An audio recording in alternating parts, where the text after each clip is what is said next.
अखण्डमण्डलाकारं व्याप्तं येन चराचरं तत्पदं दर्शितं येन तस्मै श्रीगुरवे नमः।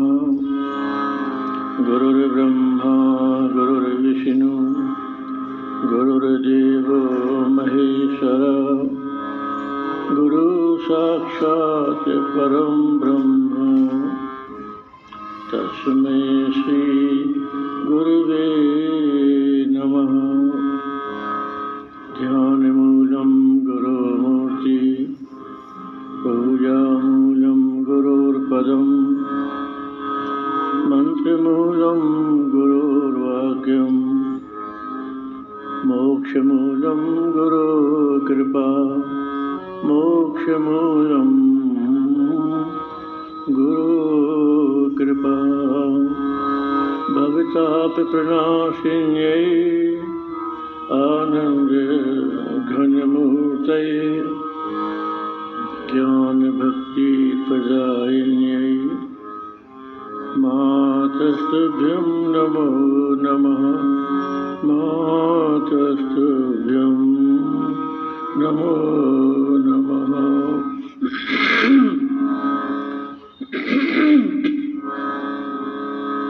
बड़े प्रेम से श्री श्री आनंदमयी माता की सद्गुरुदेव भगवान की जय।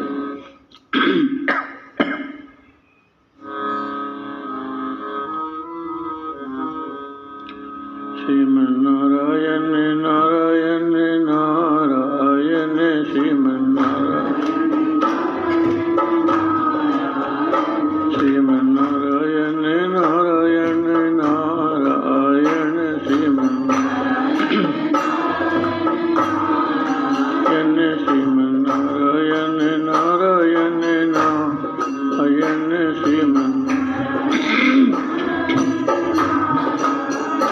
श्रीमन्नारायण नारायण नारायण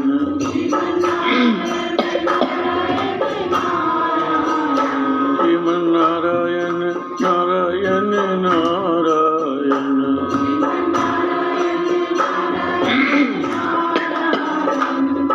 नारायण नारायण बोलो।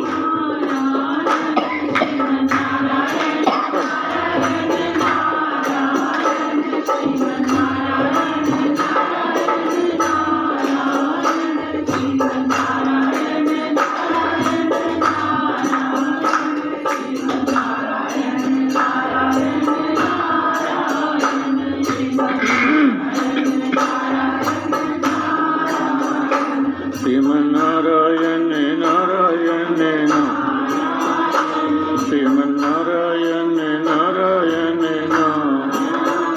श्रीमन्नारायण नारायण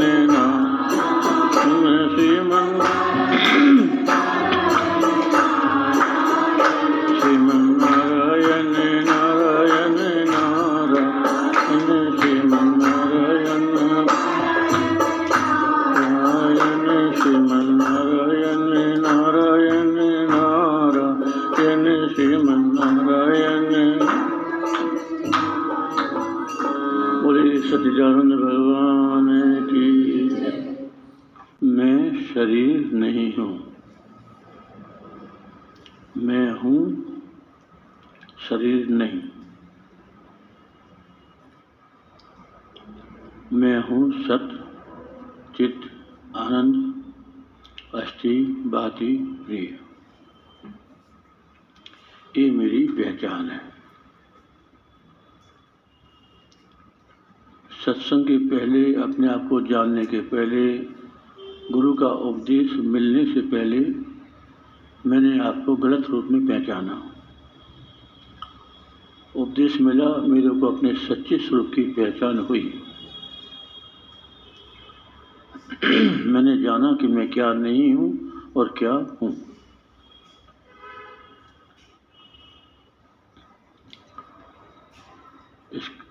तो जब हमने ये कहा कि मैं शरीर नहीं हूँ, तो शरीर का मतलब हमने समझा कि केवल स्थूल शरीर नहीं, सूक्ष्म भी, कारण शरीर भी। तो मैं जैसे स्थूल शरीर नहीं हूँ, वैसे ही मैं सूक्ष्म भी नहीं हूँ, कारण भी नहीं हूँ।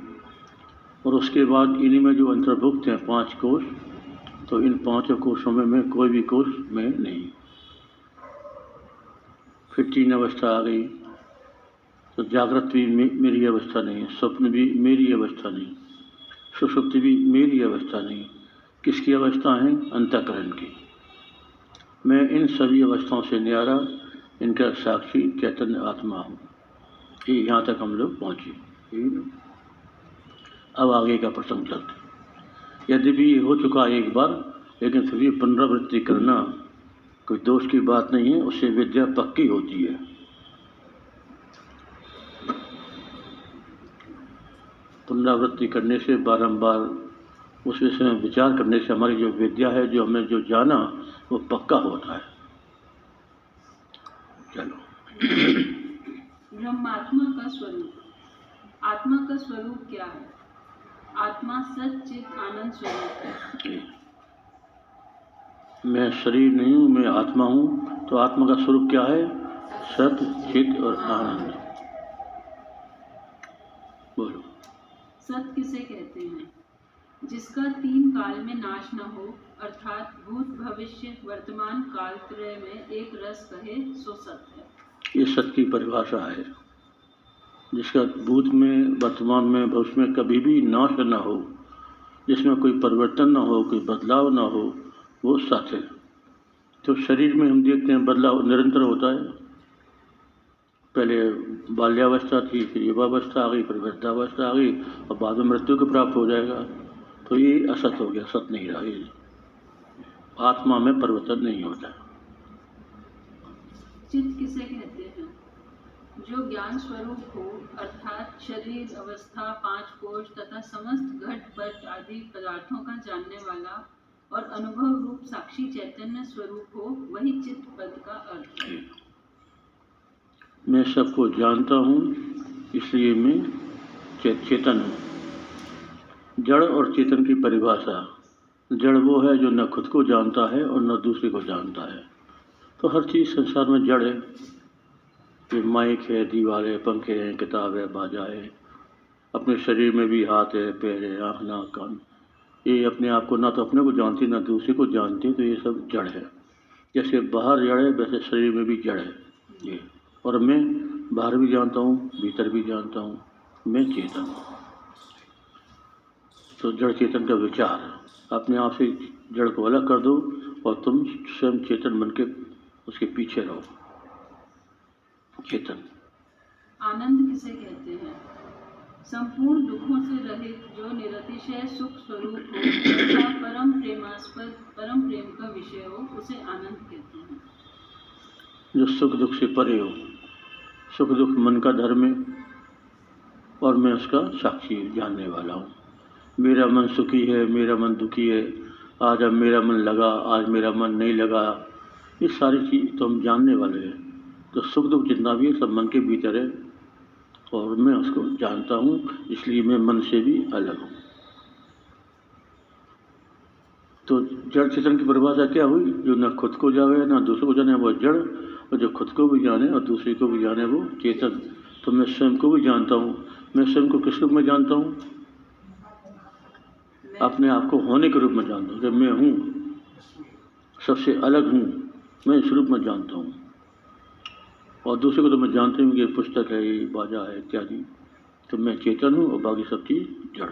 तो मैं चेतन अलग हो गया और शरीर अलग हो गया। अब 2 विभाग हो गए। इस अस्तित्व को हमने 2 भागों में बांट दिया, एक जड़ और एक चेतन।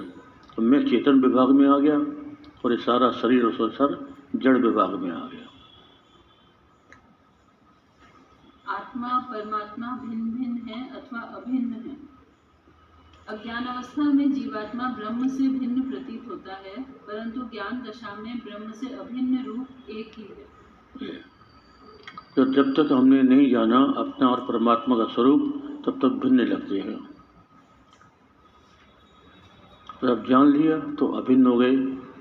अब एक बात हम तुमसे पूछते हैं, क्या हम सच्चे दिल से कभी ये कह सकते हैं कि मैं परमात्मा हूँ, आत्मा हूँ? ये तो कह सकते हैं कि मैं आत्मा हूँ, लेकिन हम खुले दिल से नहीं कह सकते कि मैं परमात्मा हूँ। नहीं कह सकते ना। फिर ये क्या बात होगी? क्यों? फिर ये कैसे करें कि आत्मा परमात्मा एक है, या आत्मा ही परमात्मा, या मैं ही परमात्मा हूँ? ये क्या बात है? तो इसी को रहस्य को खोलने के लिए ये आज का एक सत्संग है कि हमारी ऐसी कौन सी कमजोरी है या कौन सी ऐसी नासमझी है कि हमको कहने में हिचक होती है कि मैं ही परमात्मा हूँ। और क्या बात है, वो आज के सत्संग में ये बात आएगी। जब हम इस बात को आत्मसात कर लेंगे, बिल्कुल ठीक से समझ लेंगे, तो फिर हमारे अंदर ये कमजोरी नहीं रहेगी। फिर हम स्वीकार कर लेंगे कि हाँ, बात ये बिल्कुल सत्य है और मैं ही परमात्मा हूँ। मैं हूँ, आत्मा हूँ कहने में दिक्कत नहीं होती। हम शरीर से सबको अलग कर लेते हैं, चेतन हैं, दृष्टा हैं, साक्षी हैं, यहाँ तक बात समझने में भी आती है, स्वीकार भी होती है। लेकिन जब ये बात आती है कि मैं परमात्मा हूँ, तो समझ तो लिया, मान भी लिया, लेकिन झिझक रहती है कि नहीं, ऐसा नहीं है। मर्यादा के लिए भी तो होता होगा। नहीं, मर्यादा के अलावा वही मतलब मर्यादा किस बात को लेकर है? तो इसका मतलब इसका कारण ये है कि हमारी परमात्मा की हमारी जो समझ है वो अभी थोड़ी कच्ची है, कम है। यदि परमात्मा के स्वरूप को हम समझ लेंगे सही ढंग से, तो फिर हम निसंकोच होकर कह सकेंगे कि हाँ, मैं सो हम वही हूँ। जब समझ बिल्कुल सही हो जाएगी, और जो भी एक मन में शंकाएँ हैं जो हमारे अनकॉन्शियस में है, अचेतन में है, भरी हुई हैं, जब तक वो शंकाएँ और वो प्रश्न नहीं मिटेंगे, तब तक इस बात को हम स्वीकार नहीं कर पाएंगे। तो वो प्रश्न, वो सब शंकाएँ, जो हेतु हैं, जो छुपे हैं हमारे भीतर, वो निकलना चाहिए, समझ में आना चाहिए सब, तो जाकर ये बात आएगी कि हाँ, सही है, सोहम कहना बहुत कठिन बात है। तो आज का सत्संग इसी बात पर है। अपन बोल नहीं सकते कि परमात्मा है, पर एक है ऐसा बोल सकते हैं कि हाँ, भगवान और हम एक हैं। तो हम परमात्मा है नहीं बोल सकते, क्योंकि वो जो दीदी बोल रहे ना कि वो रहता है मर्यादा का, तो बाकी ऐसे मन में बोल सकते हैं कि भगवान और हम एक हैं। अगर समझ आ गई, समझ लिया उस चीज को, समझ और अनुभव कर लिया, जब तक अनुभव में नहीं जाएंगे तब तक बोल भी नहीं सकते। जब अनुभव में आत्मसिद्धि में चले जाएंगे तब तो महसूस ही होने लगेगा ब्रह्म में। अनुभव की बात है। पर फिर भी वो परमात्मा बोलने में वो रहेगा ही नहीं कि आत्मा से मतलब हम एक है भगवान में, जैसे परमात्मा है बोलने में। अब समझ की बात ये आ गई ना, हमारे मन में कहीं ना कहीं कोई प्रश्न ऐसा है कि जो हमसे, हमारे में और भगवान में दूरी बनाए रखता है ना? जीव ब्रह्म की एकता में हेतु और प्रमाण क्या है? अब प्रश्न ये आया कि जीव ब्रह्म की एकता में हेतु क्या है, कि आत्मा परमात्मा एक कैसे हैं, जीव और ब्रह्म एक कैसे हैं, ये इसको तुम समझो।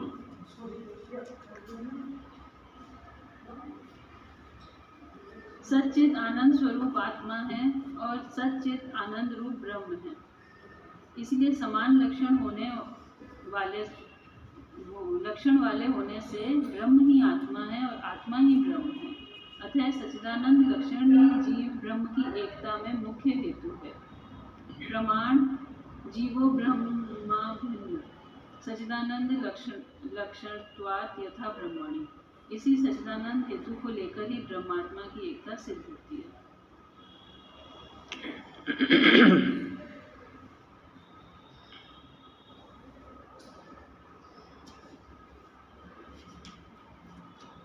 आत्मा परमात्मा की एकता कैसे सिद्ध की गई? क्योंकि दोनों में लक्षण समान है।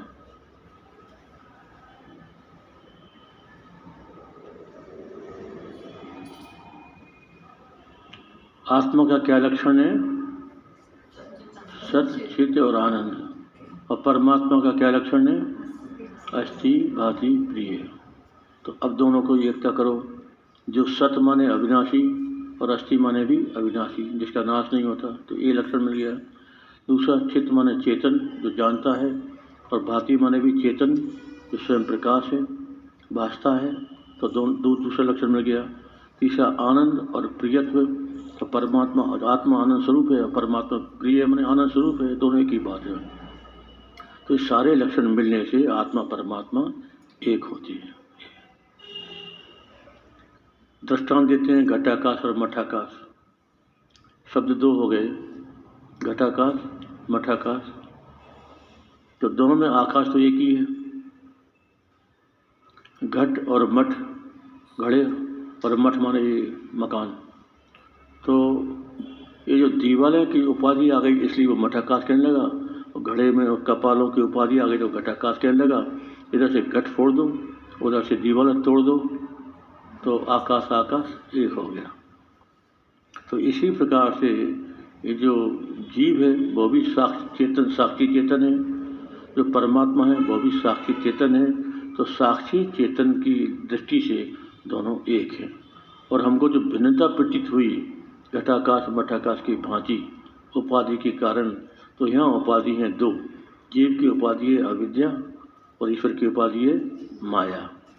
तो उधर से माया हटा दो, इधर से अविद्या हटा दो, तो जीव और ईश्वर एक हो जाते हैं। तो उपाधि के कारण हमको भिन्नता प्रतीत होती है। अच्छा, अब उपाधि करने के बाद ये भी आ गई कि देखो उपाधि का जैसी उपाधि होती है वैसी उसकी क्षमता भी होती है। जैसे घड़ा है, अब घड़े में तुम कितना अनाज भरोगे, इतना इतना, और मठाकाश में ज़्यादा अनाज भर दिया। तो कम अनाज भरना और ज़्यादा अनाज भरना ये उपाधि कारण हुआ कि आकाश कारण हुआ? आकाश तो वही है, लेकिन दोनों की सामर्थ्य बढ़ गई। एक की सामर्थ्य कम हो गई और एक की सामर्थ्य बड़ी हो गई। तो इसी प्रकार ईश्वर में जो सामर्थ्य है वो माया के कारण है।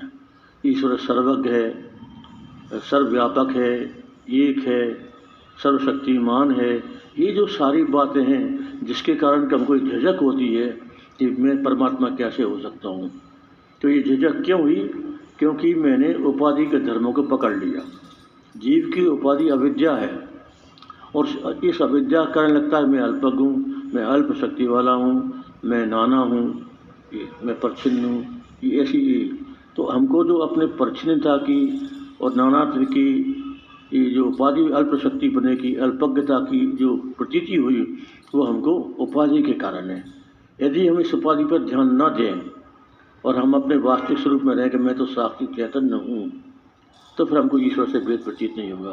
क्योंकि उपाधि से हमारा ध्यान हट गया, ईश्वर की उपाधि से भी ध्यान हट गया कि वह माया है। माया के कारण ईश्वर सर्वज्ञ है, सर्वशक्तिमान है, तो वो व्यापक है, एक है।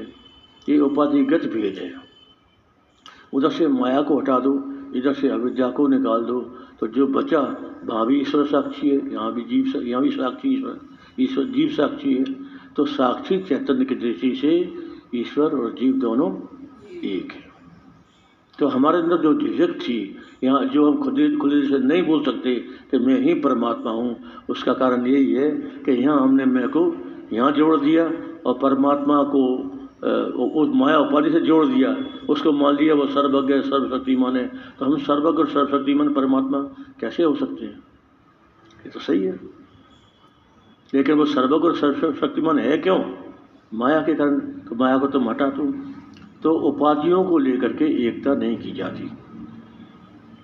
एकता जो होती है वो स्वरूप से होती है, उपाधि को लेकर संभव ही नहीं है। आज कोई भिखारी है वो कहे मैं राजा हूँ, कैसे तब राजा?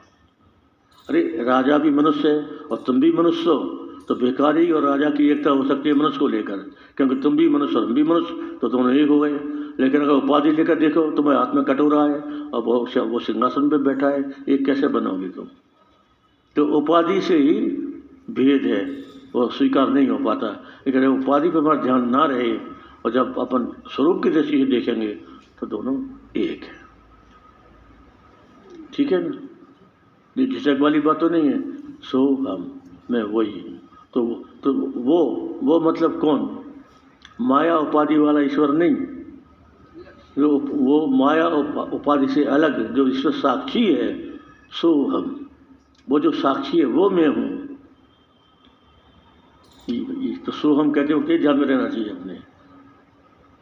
ईश्वर साक्षी में हूँ, सो का तात्पर्य ईश्वर साक्षी, ईश्वर नहीं, उससे एकता है, साक्षी से एकता है, क्योंकि हम साक्षी हैं। और यहाँ हम भी का मतलब ये हम नहीं, हम ये उपाधि का जो साक्षी है वो हम, वहाँ यहाँ भी हटा के बोल रहे हैं हम, और वहाँ भी हम सो हटा के बोल रहे हैं, और यहाँ भी हम हटा के बोल रहे हैं। हमारी दृष्टि साक्षी के ऊपर है, वहाँ भी वही साक्षी, यहाँ भी वही साक्षी है, इसलिए सो हम, अहम सा वो मैं हूँ। ये प्रश्न मैंने गुरु महाराज जी से पूछा था कि आप बच्चे आसानी से बोलते सो हो कुछ तो बोल नहीं पाते। हाँ, तो गुरु महाराज ने बोला कि आप अभ्यास नहीं करो, अभ्यास करो, आप बोले। तो अभ्यास कौन सा अभ्यास करो कि मैं साक्षी चैतन्य हूँ, और ईश्वर भी साक्षी चैतन्य है। ये उपाधि लेके अभ्यास करोगे तो काम फिर भी नहीं बनेगा, क्योंकि एकता हो ही नहीं सकती उपाधि से। तो सर्वज्ञता और अल्पज्ञता इनको ध्यान में रखोगे तो एकता कभी नहीं होगी, क्योंकि जीव तो अल्पज्ञ है ही है, अल्पज्ञ है, अल्पशक्ति वाला है, प्रच्छन्न है, और ईश्वर जो है व्यापक है और एक है, सर्वज्ञ है, तो वो ईश्वर का ये अंतर है। हाँ चलो,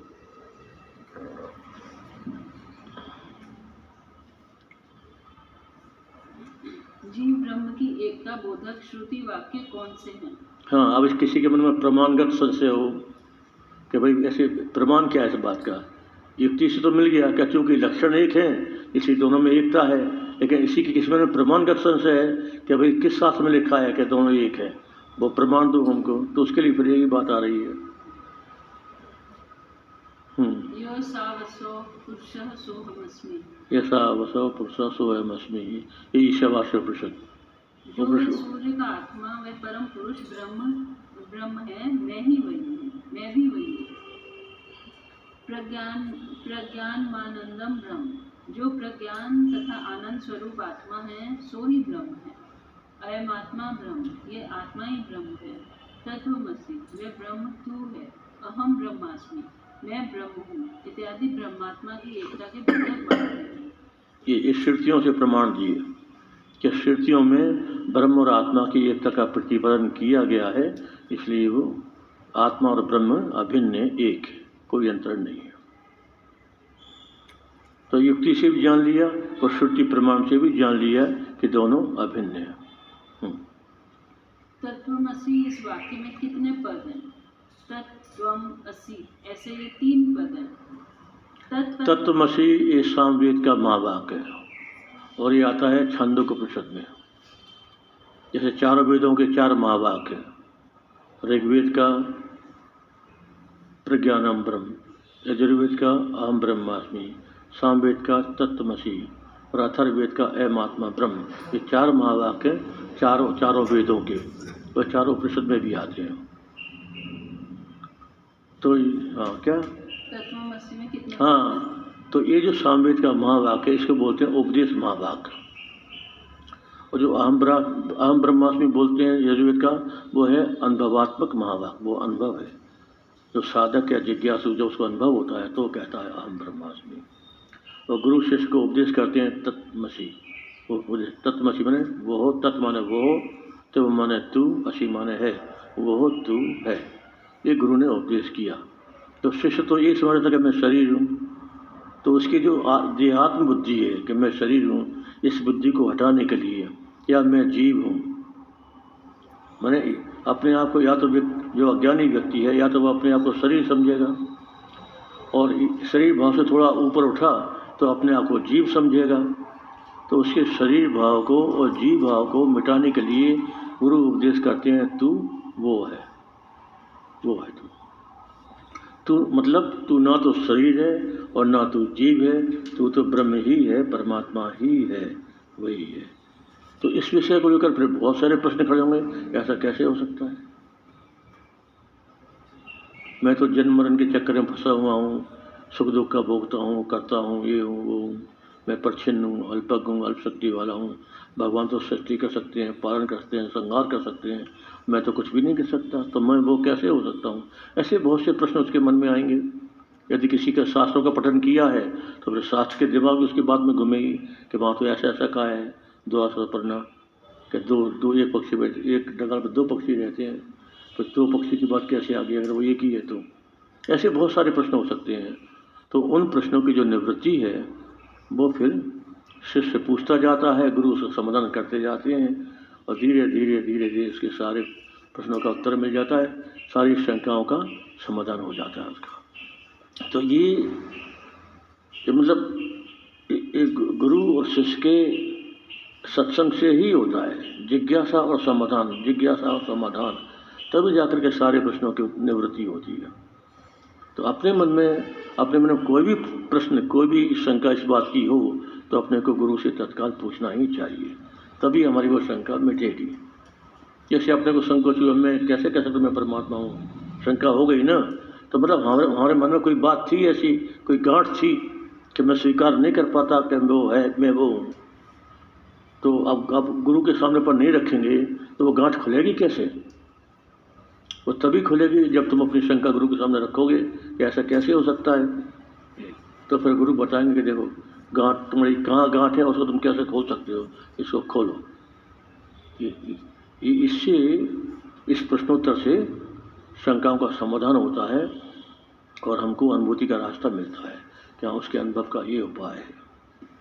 हम ऐसे अनुभव कर सकते हैं कि हम वही हैं। यहाँ बिना गुरु के काम नहीं चलता, क्योंकि ये गांठ सबसे बड़ी है। और जितने ही हम गुरु के बिना सुलझाते हैं उतने ही उलझ जाती है और ज़्यादा। गांठ पे गांठ लगती जाती है। बिना गुरु की सहायता के अगर अपन खोलेंगे तो अपन तो दूसरी एक गांठ और लगा देंगे उसमें। इसलिए गुरु की जरूरत है। हाँ, अर्थ का अनर्थ कर देंगे। वो जो लिखा है उसका अर्थ कुछ और है और तुम समझ कुछ और रहे हो। इसलिए कहते हैं तद विज्ञानार्थम सगुरुमेवा विगच्छेत श्रोत्रियम ब्रह्मनिष्ठ। उस परमात्मा के ज्ञान के लिए गुरु के पास जाओ, श्रोत्रिय हो, ब्रह्मनिष्ठ हो, वो तुम्हारे इस प्रश्न का समाधान करेंगे, तब उसका विज्ञान होगा, अनुभव होगा।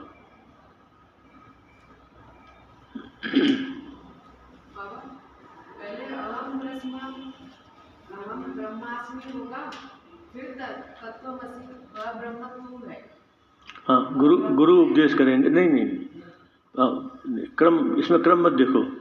नहीं, पहले जो है गुरु उपदेश करेंगे वो तू है, मतलब तत्त्वमसि, पहला वो आएगा।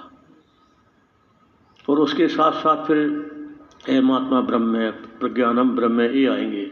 और ये सब महावाक होने के बाद जब वो विचार करेगा कि मैं कैसे वो हूँ, और जब उसको अनुभव हो जाएगा तब तो बोलेगा वो आम ब्रह्मास्मि। वो फिर वो बोलेगा अनुभव करने के बाद, पहले नहीं। और पहले यदि वो बोलता है तो वो उसकी साधना है। मतलब पहले भी गुरु ने उपदेश कर दिया तो वही है बेटा, तो तुम अपने गुरु का वचन पे विश्वास करके अपनी भावना करो कि मैं वही हूँ, सो अहम ब्रह्मास्मि।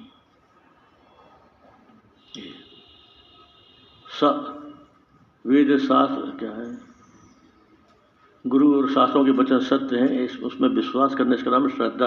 और श्रद्धावान लभते ज्ञानम, श्रद्धावान को लाभ होता है।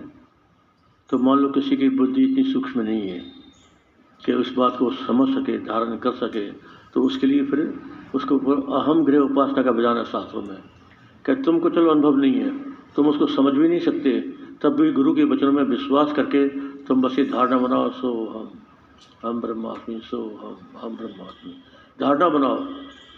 तो ये जो विश्वास है, इसकी शक्ति तुमको अनुभव दिला देगी। ये बहुत बड़ी बात है। कैसे?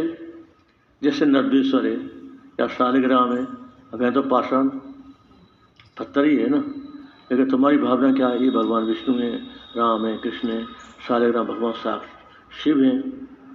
तो तुम शिव बुद्धि से पूजा कर रहे हो ना, पत्थर मान के तो पूजा नहीं कर रहे। तो तुम ऐसी भावना से पूजा करोगे तो वो भावना फलीभूत होगी कि नहीं होगी? तुम्हारा विश्वास फलदायक होगा कि नहीं होगा? होगा। तुमको उसी मूर्ति में भगवान के दर्शन हो जाएंगे। नरदेश्वर में तुमको शिव दिख जाएंगे साक्षात, शालग्राम में भगवान विष्णु है, भगवान राम है, कृष्ण है, इनका अनुभव हो जाएगा। तुम्हारा विश्वास भगवान को वहाँ से प्रकट कर देगा, क्योंकि भगवान तो सर्वव्यापी हैं, नरदेश्वर में भी हैं, शालग्राम में भी हैं, हर जगह कहाँ नहीं है। अब प्रहलाद ने तो खम्भे से प्रकट कर दिया, जिसकी अपन पूजा भी नहीं करते, तो कैसे प्रकट हो गए भगवान? विश्वास की शक्ति है।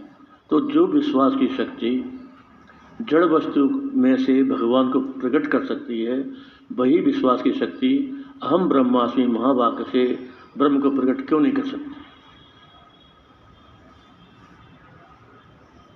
कर सकती है। विश्वास चाहिए। और ऐसे उदाहरण है, इस युग में भी ऐसे उदाहरण है। इस युग में सबसे बड़ा उदाहरण निसर्गदत्त महाराज का है। उनसे पूछा कि आपको आत्म साक्षात्कार, ब्रह्म साक्षात्कार कैसे हुआ? तो उन्होंने कहा, मेरे को मेरे गुरु ने कहा तू ब्रह्म है, बस मैं ब्रह्म बनकर जीने लगा। मैंने ना कुछ सोचा ना विचार किया, बस मेरा गुरु की बात पर विश्वास कर लिया कि मैं ब्रह्म हूँ, बस मैं ब्रह्म ही हो गया। और बोले ऐसी मेरी अखंड वृत्ति हो गई कि मैं ब्रह्म हूँ, मैं ब्रह्म हूँ, मैं ब्रह्म हूँ। दूसरा ख्याल ही आना बंद हो गया, सही बुद्धि खत्म हो गई। मेरा जो तादात्म्य जहाँ भी था अपने आप टूटता हुआ चला गया। मैंने कोई विचार नहीं किया।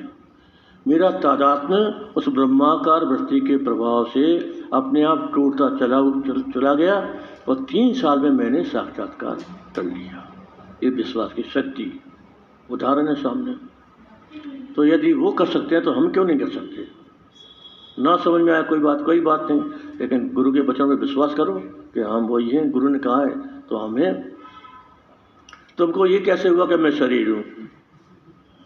तुमको ये पता क्या चला गया कि तुम शरीर हो? ये भी तो सुन के ही हुआ ना। तुम्हारे माता पिता ने सबने सुनाया कि तुम ये हो, तुम्हारा नाम ये है, तुम्हारा रूप ये है, तुम्हारी अवस्था ये है, आज तुम्हारा जन्मदिन मंगाएंगे। तो बस होता चला गया विश्वास। और हम जो नहीं थे वो बन गए। तो हम जो नहीं थे वो बन गए सुनने से। तो जो हम हैं उसके बनने में क्या परेशानी है? वो तो हम हैं ही हैं, बनना थोड़ी है हमको। तो ये बात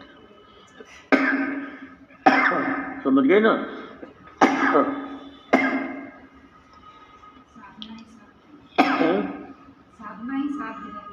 हाँ, साधना ही साध्य है, बिल्कुल।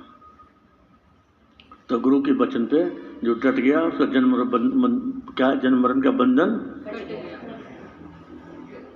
जरा सा जोर से बोल जा रहा है। गुरु के वचन में जो डट गया उसका जन्म और मरण का बंधन कट गया। चलो, विश्वास की शक्ति। तत्पद का वाच्यार्थ और लक्ष्यार्थ क्या? हाँ, ये अब आ रही है टेक्निकल बातें, बहुत ध्यान से सुनना। अगर मन जरा भी भटक गया तो तुम पकड़ नहीं पाओगे। तत्पद का वाच्यार्थ ईश्वर और लक्ष्यार्थ शुद्ध ब्रह्म है। पानी पी ले।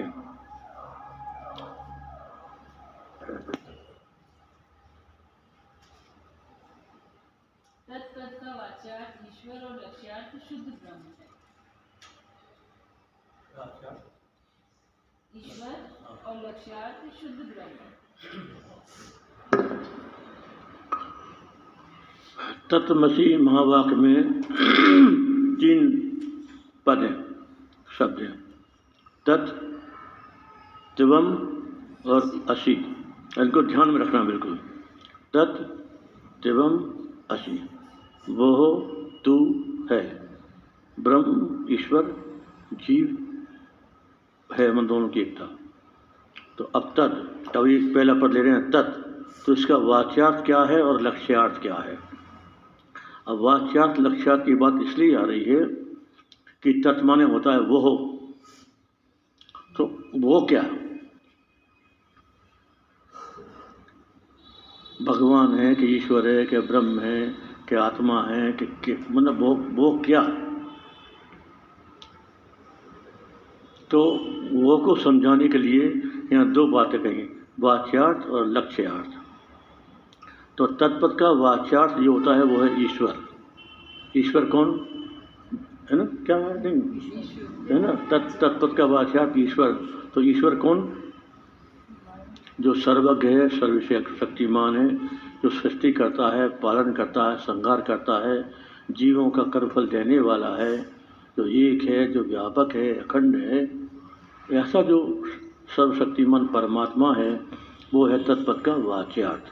और क्यों है वो? माया के कारण। तो तत्पद का वाच्यार्थ हो गया ईश्वर। देखो वेदांत में ईश्वर में और ब्रह्म में भेद करते हैं। एक ही ब्रह्म माया उपाधि से ईश्वर कहलाता है। ब्रह्म माया से उपाधि से हो गया ईश्वर। यदि इसमें से उपाधि हटा दो तो फिर वो हो गया ब्रह्म। तो ईश्वर क्या हो गया? ब्रह्म और माया, ब्रह्म प्लस माया बराबर ईश्वर। उसमें से अगर माया हटा दी तो फिर वो ब्रह्म है।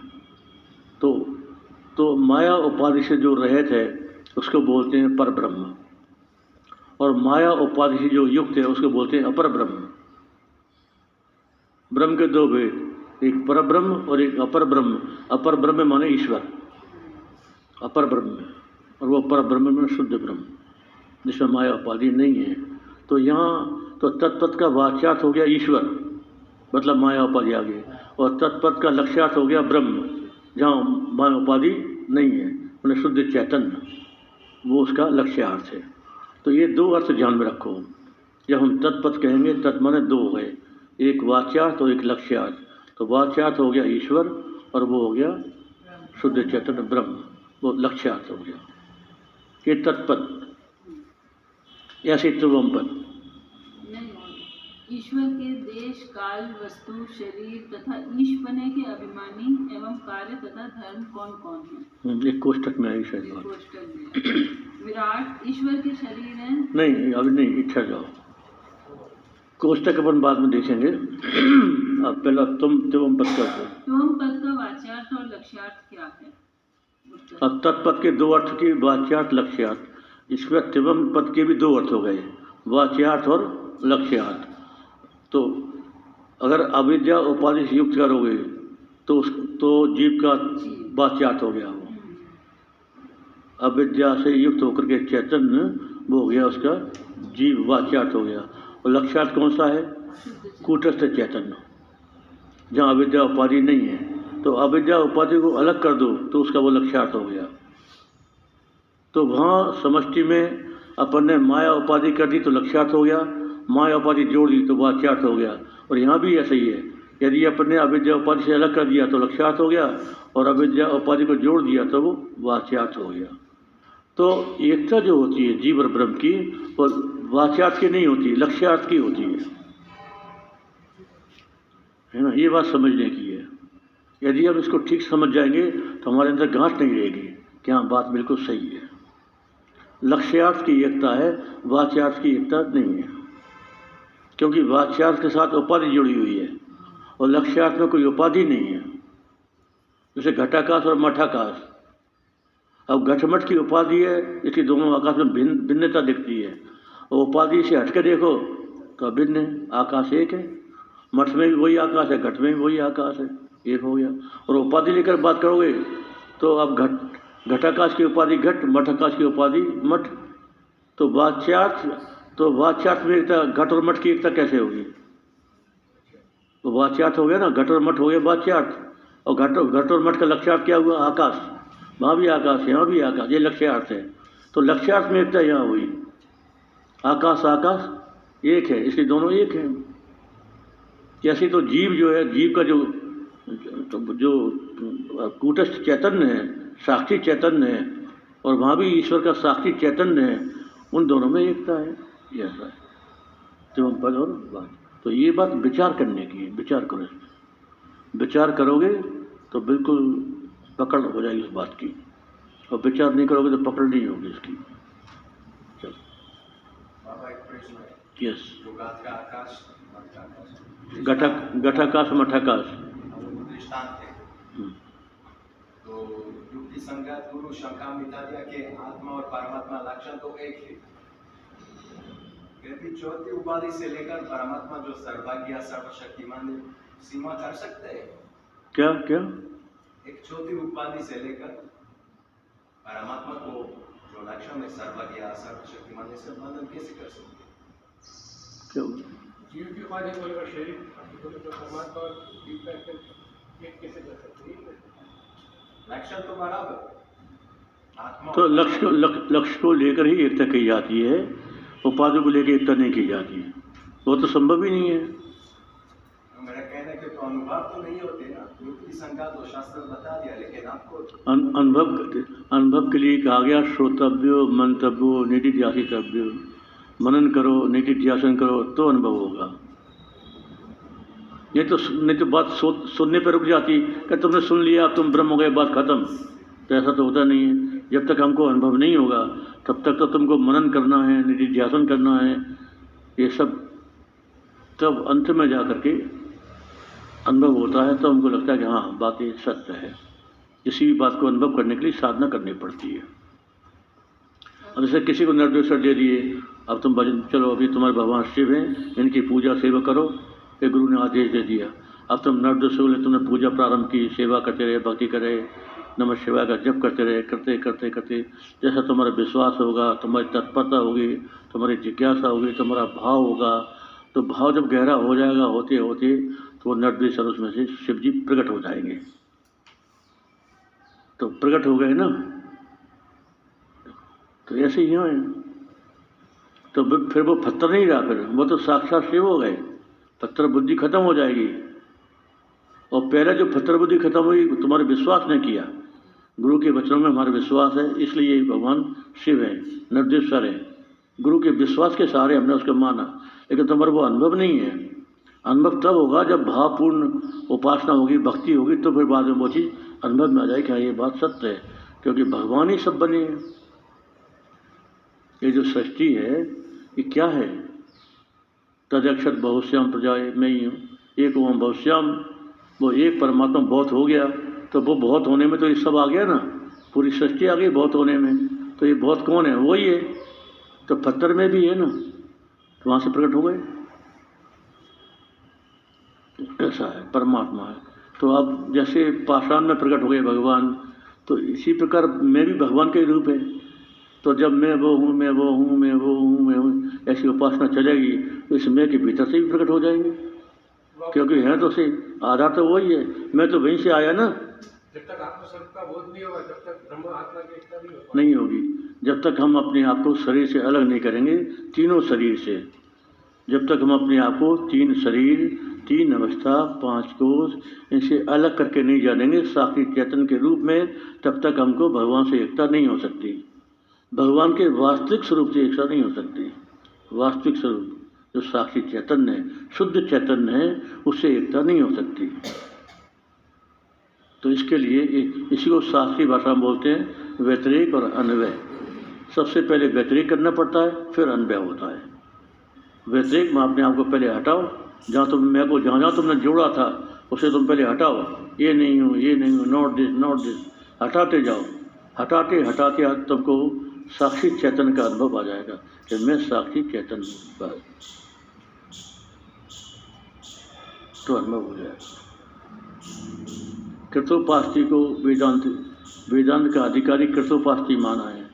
कृतोपास्ति का मतलब ये होता है कि जिसने भक्ति और उपासना पूर्ण कर ली, जिसकी उपासना पूर्ण हो गई, वो वेदांत का अधिकारी है। तो अपन तो भक्ति तो अपनी हुई नहीं और सीधे कूद पड़े, इसलिए वो 1000 तक के प्रश्न भी आते हैं और स्थिति बनती नहीं है और शंका होती है 1050, क्योंकि हमारी उपासना तो पूर्ण हुई नहीं। और जिसकी उपासना पूर्ण हो जाती है, जिसने सगुण ब्रह्म का साक्षात्कार कर लिया, चित्त बिल्कुल शुद्ध हो गया, चित्त बिल्कुल निर्मल दर्पण है, बस वहाँ गुरु का उपदेश में तू वो है और ख़त्म। उसमें ना तो कोई विचार रहता है, ना कोई शंका होती है, ना कोई प्रश्न रहता है। और गुरु का सुना और उसको साक्षात्कार तत्काल हो जाता है। समझ गए ना? तो इसलिए जिसको तत्काल साक्षात्कार नहीं हुआ, उसको फिर थोड़ा उपासना का आश्रय लेना चाहिए अपनी अपनी रुचि के अनुसार। अगर मान लो तुम्हारी ज्ञान में रुचि है, भक्ति में नहीं है, तो अहंकार उपासना का आश्रय लो कि मैं वो ही हूँ, that I am, that I am, that I am, सोहम सोहम सोहम। ये उपासना है, ये अहंकार उपासना कहते हैं इसको। इस उपासना कर लो। और मान लो किसी से ये नहीं होती, तो फिर भगवान का भजन करो, राम राम राम राम राम राम करते करते करते करते नाम नामी को प्रकट कर देगा। नामी तो वही है जो साक्षी चैतन्य है। जिसको तत्काल नहीं मिला, हम सभी लोग वेटिंग लिस्ट में होते हैं। जिसको तत्काल का सिद्ध नहीं मिला, सभी वेटिंग लिस्ट में होते हैं। और प्रश्न श्रवण मनन अनुभव ज्ञान एकदम अलग है। अनुभव ज्ञान एकदम अलग है।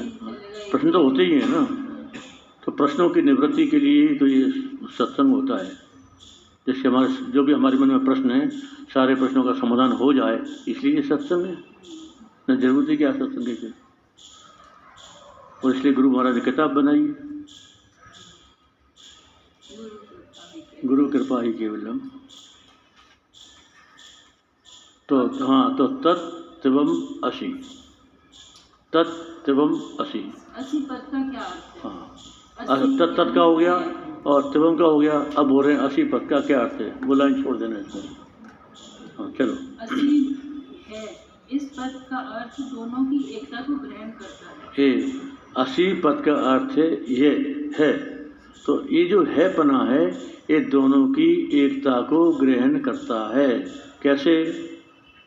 वो है, तू है, तो है दोनों में एक ही आ गई ना, तो भोर तू का बेकदम है पद पर लक्ष्य रखेंगे तो एक हो गए, और वो और तू रहे तो फिर तो भेद बना ही है, फिर तो वो और तू का तो। अर्थात तत्पद का लक्ष्य जो शुद्ध ब्रह्म और त्वम पद का लक्ष्य आत्मा, दोनों एक रूप हैं, यही असि पद का अर्थ है। तो असि पद जो है दोनों की एकता का बोध कराता है, क्योंकि अस्थि वहाँ भी है और यहाँ भी है। आत्मा मन सत और ब्रह्म में अस्थि, अस्थि और सत, सत और अस्थि दोनों पदों से क्या बोध होता है पना, तो है पना एक ही है दोनों में। जैसे घटाकाश मटाकाश में आकाश एक ही है, घटमट की उपाधि छोड़ दो तो आकाश आकाश एक, तो ऐसे जो है माया अविद्या छोड़ दो तो हम वही है। बस आज इतना ही करते हैं आज, बस अब आज जो है तत्वमसी महावाक्य का चिंतन करना सब लोग, तत्व बार बार इसे विचार करना।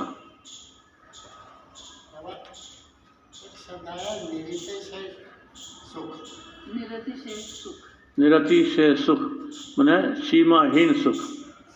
हाँ, असीमित, असीम, हाँ, जिसकी कोई सीमा नहीं है, निरतिशय सुख।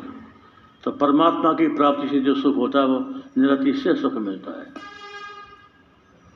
वो समाप्त नहीं होता। जैसे संसार का सुख समाप्त हो जाता है, आता है और चला जाता है, तो आने और जाने वाला सुख है, और परमात्मा का सुख आने और जाने वाला नहीं है, वो तो एक बार आ गया तो आ गया बस। तो कहाँ तक हो गया? अब वो 2 कोष्टक रह गए, बस 23 पेज पर है।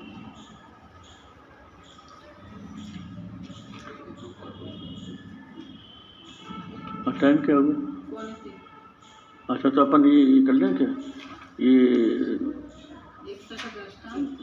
किस प्रकार? हाँ, ये 2 प्रश्न और हैं, बस कर लो, ये हो जाएंगे आराम से। ब्रह्म और आत्मा की एकता में दृष्टांत क्या है? हाँ, अब दृष्टांत सुनो अब। हाँ, जैसे घटाकाश और मठाकाश वास्तव में एक है, जैसे गंगाजल और लोटे का जल स्वरूप से एक है, या जैसे महासागर का जल और नदी नाले का जल एक रूप है। दृष्टांत पर ध्यान देना, कितने सरल हैं। लोटे का जल और गंगा जल एक ही हो गए ना, जल तो एक ही है, और लोटे पर दृष्टि है तो अलग दिखेगा अपने को। तथा जैसे गैस के भीतर का प्रकाश रूप अग्नि और छोटे दीपक की अग्नि स्वरूप से एक है, जैसे बड़े देश का राजा और छोटे गांव का स्वामी जमींदार मनुष्य रूप से एक है, इस प्रकार ब्रह्म और आत्मा की एकता में अनेक दृष्टांत हैं। इतने सारे दृष्टांत दे दिए, इसे विचार करो, चिंतन में सहायक है। ब्रह्मात्मा की एकता का किस प्रकार निश्चय करना चाहिए?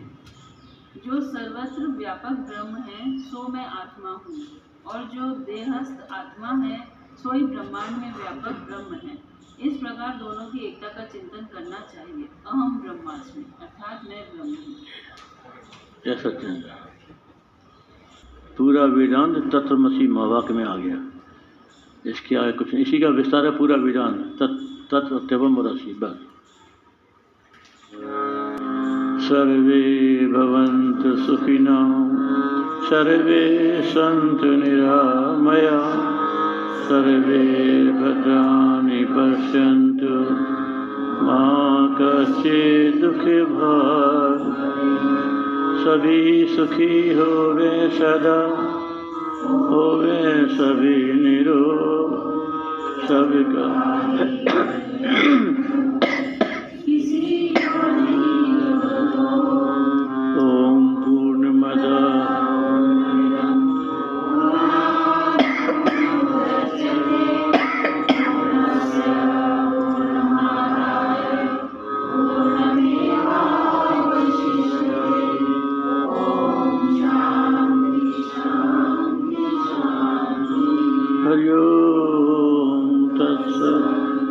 श्री श्री आनंदमयी माँ, सद्गुरुदेव भगवान की